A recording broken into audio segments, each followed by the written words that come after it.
Hello বন্ধুরা, সবাই কেমন আছো? আজকে আজকে একটা অলসতার দিন। আমার একদম ঘুম থেকে উঠতে ইচ্ছে করছিল না। বাট জানো, এতটাই দেরি করছি সব কিছু করতে, তারপর দেখলাম মাত্র ১ ঘন্টা আছে আজকে লাঞ্চ বানানোর জন্য। কারণ আজকে আমার বরের একটা রিগোরাস ট্রেনিং রয়েছে। ও একদম সকাল থেকে ১২টা পর্যন্ত ট্রেনিংয়ে ছিল, তারপর আবার ১:৩০ থেকে ৩টে পর্যন্ত ট্রেনিংয়ে থাকবে। তো আমি যখন উঠলাম রান্না করতে, তার আগে যে কাজকর্মগুলো করছিলাম, একটু লেট খাচ্ছিলাম, সেটা হলো না। উঠে দেখলাম, হায় রে, হাতের সামনে কী পাবো? তো দেখলাম ফ্রিজে এই ভেজিটেবলসগুলো আছে। কী কী ভেজিটেবলস? যেরকম দেখালাম তোমাদের, কুমড়ো, মূলো, বেগুন, পালং শাক আর তোমার ঘরের যে সমস্ত ভেজিটেবলসগুলো থাকে সেই সমস্ত নিয়ে নিয়েছিলাম। লেটুস আর একটু শসা ফর স্যালাড। আর এগুলো দিয়ে ঠিক করলাম একটা কাজ করি, পাঁচমিশালি তরকারি বানাই আর তোমার পালং শাক করি আর ডাল করি, মুসুর ডাল। আর এই যে ভাত ছিল কালকের, সেই ভাতটাকে করেছি মাইক্রোতে। তোমার যদি আমি হিট করি না মাইক্রোতে, অনেক সময় এটা করলে দেখছি খুব শক্ত হয়ে যাচ্ছে। এর জন্য কি করেছি, চালটাকে মানে একটা ফুটন্ত জলের মধ্যে, ওই হাঁড়িতে জল বসিয়েছি, সেটা বয়েলড হয়ে গেলে জলটা, তার মধ্যে ভাতটা ঢেলে দেবো। তো এটা হলো ব্যাপার। মাঝখানে সুজয় একটু উঠেছিল, তো ও বললো দাঁড়াও আমি একটু কিছু তোমাকে হেল্প করে দিই। ও কিছুটা কাটাকাটি করে দিল ভেজিটেবলস। তো যখনই ও টাইম পায়, ও আমাকে ভেজিটেবলস কাট করে দেয়। যারা আমার ব্লগ দেখো তারা জানো যে আমি ব্লগে তোমাদেরকে নিত্য নৈমিত্তিক রান্নাবান্না করে দেখাই, আর কোথাও ঘুরতে গেলে সেগুলো দেখাই। অনেক সময় মেয়ের পড়াশোনা ডিসকাস করি, শেয়ার করি, এই সমস্ত। আর যারা আমাকে চেনো না, আজকে নতুন দেখবে, তাদেরকে বলি আমি প্রজ্ঞা। আমি কলকাতা থেকে এসেছি এবং আমি এখন ক্যানাডাতে থাকি, এবং এখানকার কিন্তু আমি এখনও টেম্পোরারি বাসিন্দা। দেখো, আমি যেখানে পার্মানেন্ট বাসিন্দা নই সেটা বলে শুধুমাত্র আমি একটা অ্যাটেনশন সিকার হওয়ার কোনো চেষ্টা করব না। তো যাই হোক, তোমরা আমার ব্লগ দেখবে যদি ভালো লাগে। তো আজকে যেটা বলছিলাম যে মাত্র সময় ছিল খুবই কম। তো এখানে একটা কি জানো, যেহেতু 4টে বার্নার থাকে আর 4টে তোমার ইলেকট্রিক বার্নার, এই জন্য খুব তাড়াতাড়ি রান্না হয়ে যায়। তুমি যদি আগে থেকে একটু কাট করে রাখো ভেজিটেবলস বা তোমার চিকেন, তো সবই প্রসেস থাকে, তো তোমার রান্না ভীষণ তাড়াতাড়ি হয়ে যায়। যদি ননভেজ থাকে একটু টাইম নেয়, কিন্তু একদম ভেজ করলে খুব তাড়াতাড়ি হয়ে যায়। তো প্রথমেই আমি সর্ষের তেল দিচ্ছি। তো আমি যেটা বলছি সেটা আমি রেগুলার রান্নার জন্য সর্ষের তেল ইউজ করি। ক্যানাডাতে কিন্তু মাস্টার্ড অয়েল তোমার ফর কুকিং ইজ ব্যান্ড, ওরা ইউজ করে না। বাট আমরা মাস্টার্ড অয়েল ছাড়া আমার খেতে ঠিক ভালো লাগে না, যেহেতু অভ্যেস। তো ওটা আমরা ইন্ডিয়ান স্টোরগুলোতে পেয়ে যাই, তো ওখান থেকে নিয়ে আসি। আর এইখানে তো তোমার প্রচুর অলিভ অয়েল থাকেই কস্টকোতে, ওখান থেকে কস্টকো থেকে অলিভ অয়েল নিয়ে আসি, কখনো সানফ্লাওয়ার অয়েল নিয়ে আসি। সেগুলো আমার কাছে সবসময় থাকে। যখন আমার মাস্টার্ড অয়েল ফুরিয়ে যায় বা কিছু কিছু পার্টিকুলার রেসিপির জন্য আমি মাস্টার্ড অয়েল ইউজ করি না। তো যাই হোক, এখানে পালং শাকটা করার জন্য প্রথমে কালো জিরা দেবে, তারপর বেগুন, আলু, যদি বড়ি থাকে বড়ি দিতে পারো, সমস্ত ভেজে টেজে নিয়ে তারপর পালং শাক দেবে, কাঁচা লঙ্কা দেবে, দিয়ে একটু নুন দেবে, একটুখানি হলুদ দিতে পারো, সমস্ত কিছু দিয়ে নাড়াচাড়া করে তারপর সেটাকে তুমি ভালো করে ঢাকা দিয়ে ভাজা ভাজা করে রাখতে পারো। শীতের দিনে কিন্তু এই পালং শাকটা আমার একটা রেগুলার মিল আইটেম বলতে পারো। মানে আমি প্রায় রোজই, প্রায় মানডে টু ফ্রাইডে এই পালং শাকের ভাজাটা খাই। বাকি দিনগুলোতে মানে উইকেন্ডে এগুলো হয় না। উইকেন্ডে মেইনলি একটু অন্যরকম রেসিপি করি। যেহেতু মেয়ে বাড়িতে থাকে, ও দুপুরবেলা লাঞ্চ করে, অন্যদিনও দুপুরবেলা লাঞ্চ করে, বাট ও যেহেতু সকাল থেকে থাকে, তো ওর পছন্দ মতো জিনিসপত্রগুলো বানাই। তবে সানডে একটা মিউজিক ক্লাস থাকার জন্য সবসময় সেটা যে হয়ে ওঠে তা না। তো সেদিনকে এই সানডে যেরকম আমার হাজব্যান্ড বানিয়েছিল, রান্না করেছিল, আমি তো খুব অবাক, কারণ আমি মিউজিক ক্লাসে গেছিলাম আর মেয়ে বাড়িতে ছিল। তবে এই প্রচণ্ড ঠান্ডার ওয়েদারে আমার মেয়ে একটু অসুস্থ হয়ে পড়ে, আমরাও হয়েছিলাম। আমরা তাড়াতাড়ি রিকভার করে যাই, কিন্তু আমার মেয়ের ক্ষেত্রে সেটা একটু ডিলেড হচ্ছে। তো যাই হোক, বাচ্চা মানুষ, অনেক দিন স্কুল অফ দিয়েছিল, কিন্তু এখন সে শরীর খারাপ, একটু ভালো হওয়ার সাথে সাথে স্কুলে যাচ্ছে। তো যেটা বলি, হ্যাঁ, এখন আমি ক্যানাডার একজন টেম্পোরারি বাসিন্দা এবং এসেছি এই লাস্ট ইয়ার। আমার বরের কর্মসূত্রে এখানে আসে। আমার বর অনেক দিন ধরে আছে, প্রায় 3 বছর ধরে। আর এখনও পর্যন্ত আমাদের যেটা মানে ভিসার বা ওয়ার্ক পারমিট রয়েছে, সেখানে আমরা 2028 পর্যন্ত এখানে থাকার জন্য এলিজেবল। তো যাই হোক, এই বছর ক্যানাডাতে তো প্রচুর স্টুডেন্ট ভিসা ড্রপ হয়েছে, নট অনলি ফ্রম ইন্ডিয়া, বিভিন্ন দেশের থেকে এই স্টুডেন্ট ভিসা প্রায় 97% তোমার ড্রপ হয়ে গেছে। তো ইন্টারন্যাশনাল স্টুডেন্টের সংখ্যা এখানে এখন অনেক কম।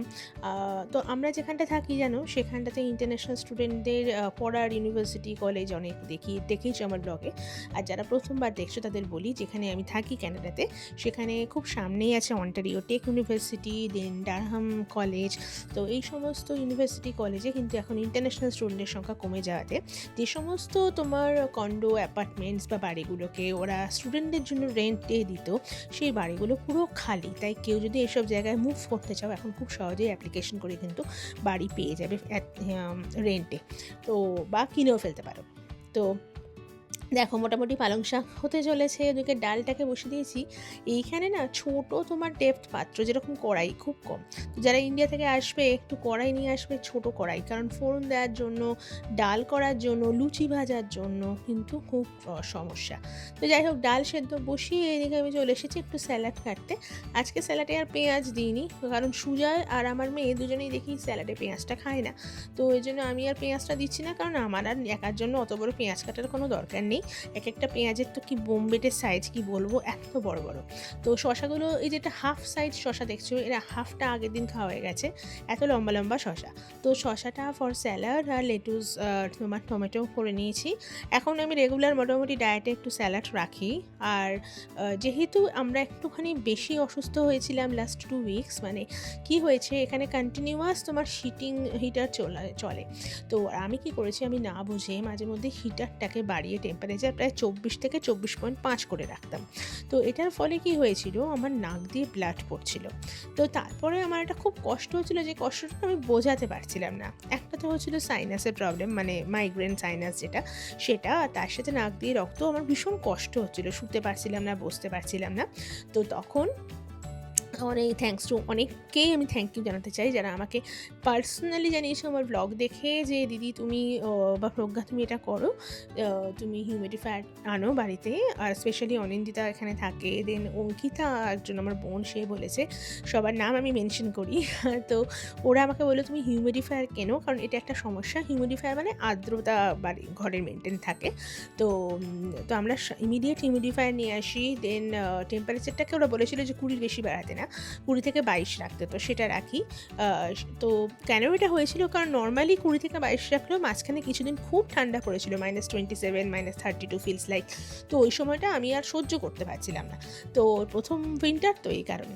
তো যাই হোক, তো শেষ পর্যন্ত এই সমস্ত করে ডাক্তারের কাছে যাই, এবং ডাক্তার ওষুধ দেন, এবং ওষুধ এত তাড়াতাড়ি কাজ করেছে যে কি বলবো, ভীষণ তাড়াতাড়ি কাজ করে গেল। তো ধীরে ধীরে রিকভারি করে গেলাম। কিন্তু গোবলের ঠান্ডাটা লাগলো, তার কারণ হচ্ছে আমরা লাস্ট উইক অটোয়াতে গেছিলাম। অনেকেই দেখেছো আমার ইউটিউব চ্যানেলে বা ফেসবুকে লাইফ ইন ক্যানাডা যে অ্যাকাউন্ট আছে সেখানে, যে অটোয়াতে গিয়ে না আমরা ওখানে একটুখানি গোবল স্পা করেছিল, হেয়ার স্পা। তো ওই সময়টা আমার মনে হয় ঠান্ডাটা লেগেছে। তো সেটার জন্য ওর বুকে বেশ ভালো ড্রাই কফ হয়ে গেছে, এবং ও যেহেতু ছোটো থেকে একটু অ্যাজমার সমস্যা রয়েছে, সেই সমস্যাটাও ঠিক যথারীতি ট্রিগার করলো। এতদিন ক্যানাডাতে আসার পর কিন্তু এটা হয়নি, এই প্রথম হলো। আমরা খুব আশাবাদী ছিলাম যে হয়তো পলিউশন নেই বলে এটা ওর সমস্যাটাও রিকভার করেছে, কিন্তু দেখা গেল যে না, এই ঠান্ডাটা লেগে ওর সেই অ্যাজমাটিক যে প্রবলেম, সেটা কিন্তু আবার দেখা গেছে। তো যাই হোক, ও এখন ওষুধ খেয়ে অনেকটাই ইনহেলার নিয়ে সুস্থ। কিন্তু যাই হোক, ও যতদিন না পুরোপুরি সুস্থ হয়, মনটা তো একটু খারাপই হয়। তো সব কিছু মিলিয়েই আমার না আজকে একদম সকাল থেকে মনটা খারাপ, ভালো লাগছিল না। আর প্রথম কথা, চোখের একটা পিপাসা, যেটা আমার শহর, আমার দেশ, সেখানে যেটা রৌদ্রোজ্জ্বল রাস্তা, কিংবা সুপুরি গাছ, বা ধরো নারকেল গাছ, কিংবা ধরো আমি যেখানে থাকতাম সেখানে মিশনের, রামকৃষ্ণ মিশনের যে তোমার প্রাচীর, কিংবা ওই যে স্কুলের বাচ্চাদের কোলাহল, আওয়াজ, চিৎকার, রাস্তাঘাটে দোকানপাট, এই যে একটা টোটাল জিওগ্রাফিক্যাল ব্যাপারটা ছিল, সেটা এখানে এসে পুরোটাই পাল্টে গেছে। এখানে শুধু জানলা দিয়ে তাকিয়ে দেখি বড় বড় বিল্ডিং, তারপর হচ্ছে খোলা আকাশ, তারপর হচ্ছে পেঁজা তুলোর মতন বরফ, আর এত ঠান্ডা, গাছগুলোর পাতা ঝরে পড়েছে। তো পুরোপুরি এইখানকার যে সিনারিটা আর আমাদের ওখানকার সিনারিটা খুব আলাদা। যদিও এটা অপূর্ব সুন্দর, এবং প্রথম উইন্টারে আমি যে কি দেখলাম, সেই স্বর্গীয় অনুভূতি বিশ্লেষণ করার ক্ষমতা ভাষাতে আমার নেই। কিন্তু তাও মাঝে মধ্যে নিজের দেশের যে ভৌগোলিক অবস্থান, ভৌগোলিক চেহারা, বিশেষ করে কালবৈশাখী সেই ঝড় কিংবা বৃষ্টি পড়ার পর যে মাটির সোঁদা গন্ধ, সেটা প্রচণ্ড পেতে ইচ্ছা করে, বিশ্বাস করো। তো যাই হোক, এই আর কি ব্যাপার। অনেক কিছু বলছি, জানি না তোমাদের ভালো লাগছে নাকি। তো এটা করতে করতে দেখো ওদিকে ডাল প্রায় ফুটে গেছে, পালং শাক হয়ে গেছে। এবার বসিয়ে দেবো 5 মিশালির তরকারি। 5 মিশালি এই যে তরকারিটা, সেটা তুমি লাবড়া করতে গেলে স্পেশাল একটা মশলা তৈরি করবে। সেটা হচ্ছে জিরে আর ধনে আর মৌরিটাকে ভালো করে একটুখানি তোমার কি বলবো, তাওয়াতে একটুখানি নাড়াচাড়া করে দেন ওটাকে তুমি একটু মিক্সার গ্রাইন্ডারে ওটাকে পিষে নিয়ে ওই মশলাটা দিতে পারো। তো আমি এখানে একদম পাতি 5 মিশালি রান্না করেছি, যেটা সমস্ত ভেজিটেবলসগুলো দিয়ে সেটাকে জাস্ট আদা দিয়ে, নুন দিয়ে, কাঁচা লঙ্কা দিয়ে ঢেকে ঢেকে কোনো জল ছাড়া ওই সবজিগুলো যে জল বের করবে সেটাতেই যে রান্নাটা হবে, যে সেদ্ধটা হবে সেটা। তো এটা খেতে ভীষণ ভালো লাগে। আর আমার মেয়ে, ওর জন্য আমরা খিচুড়িটাও করতে পারি না। মানে আমার আজকে খুব ইচ্ছে করছিল একটা 1 পট মিল করতে, একদম ভালো লাগছিল না। আর সত্যি কথা বলতে সুজয়েরও তাড়াহুড়ো ছিল, তো সুজয় চাইছিল যে তাড়াতাড়ি স্নান করে খেয়ে ও আবার সেশন জয়েন করবে, এই জন্য। কিন্তু আজকেই দেখো এসব টুকটুক টুকটুক করে কত কিছু করে ফেললাম। তো যাই হোক, আবার গোবল যাতে আবার রেগে টেগে না যায়, তার জন্য আবার বেশ চাকা চাকা করে আলু কেটে আলুও ভেজেছি। আর করে নিয়েছিলাম একটু অমলেট বলো, মামলেট বলো, যাই বলো। ছোটোবেলায় কারোর বাড়ি গেলে মনে আছে বলতো মামলেট খাবি, আমাদের কাছে ওটাই আনন্দ। কারোর বাড়ি গেলে একটা অমলেট খেতে পারবো, কিংবা বিজয়া করতে গেলে কারোর বাড়িতে ওই যে একটা মাংসের ঘুগনি দিত। তো এই যে ছোটো ছোটো অনাবিল আনন্দগুলো, সেগুলো এখন খুব মনে পড়ে, ভীষণ ছোটোবেলার কথা মনে হয় যে উফ বাবা কি সুন্দর সে দিনটা ছিল। তো আমরা তো অনেক লোকজনের মধ্যে বড় হয়েছি। আমার বাড়িতে এত কাজের লোক, ঠাকুর চাকর সব সময়, কিন্তু মারা তাও সব খেয়াল রাখতো। আমার জেঠিমা স্কুল টিচার ছিলেন, মেজো জেঠিমা। বাড়ি ফিরে রেস্ট নিয়ে এই এতজনের সবজি রান্না কি হবে 4 বেলা, সমস্ত কিছু। জেঠুরা সব সরকারি অফিসার, ঘুম থেকে উঠে আমার বড় জেঠু প্রায় 3টে রুটি খাটে বসে ঘি দিয়ে খেত, আর তারপরে তোমার আবার ব্রাশ টাশ করে ব্রেকফাস্ট করতো। তাহলে ভেবে দেখো, সেই সমস্ত জোগাড় করা আমার মা 2 জেঠি মিলে সংসার করেছেন উইদাউট শাশুড়ি। আমার ঠাকুমা মারা যাওয়ার পরে আমার মা ঠাকুমাকে দেখেনি। তো কোনো ঝামেলা ছাড়া যে 3জন মহিলা এরকমভাবে সংসার করতে পারে, আর সেই বাড়িতে আমি জন্মেছি, তাই সেই বাড়িতে এই অশান্তি ছাড়া যে একটা পরিবেশে বড় হয়েছি, আর সবাই মিলে মিশে থাকার যে একটা আনন্দ, এত আত্মীয় স্বজন সবাই আসতো, হই হই করে একটা সময় কাটতো, সেটা এতটাই ভালো, এতটাই সুখে, আমার কোনো সুখই আর সেটাকে ছাপিয়ে যেতে পারে না। এটা একটা সমস্যা। তো যাই হোক, জীবন তো প্রগতিশীল জীবনে এগোতে হবেই, থেমে থাকলে তো চলবে না।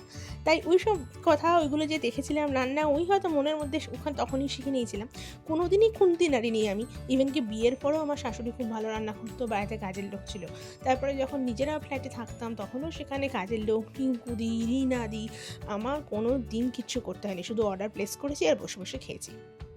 এখন ভাবি কতটা পরিশ্রমের একটা কাজ এবং কতটা দায়িত্বপূর্ণ একটা কাজ।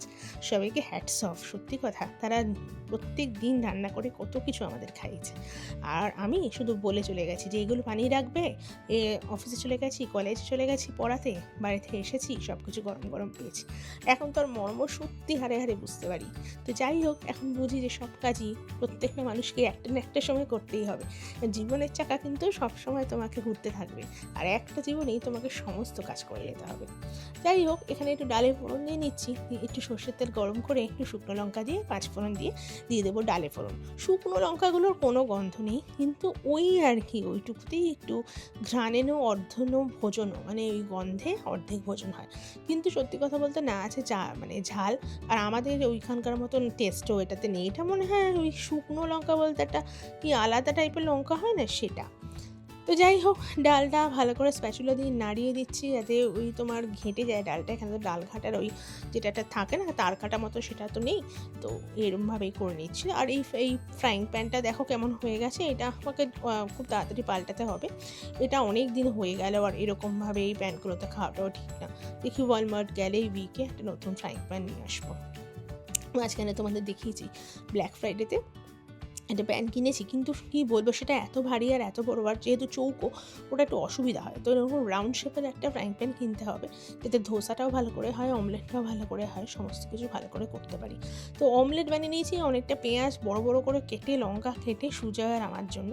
আমার মেয়ে আবার পোঁচ ছাড়া খায় না।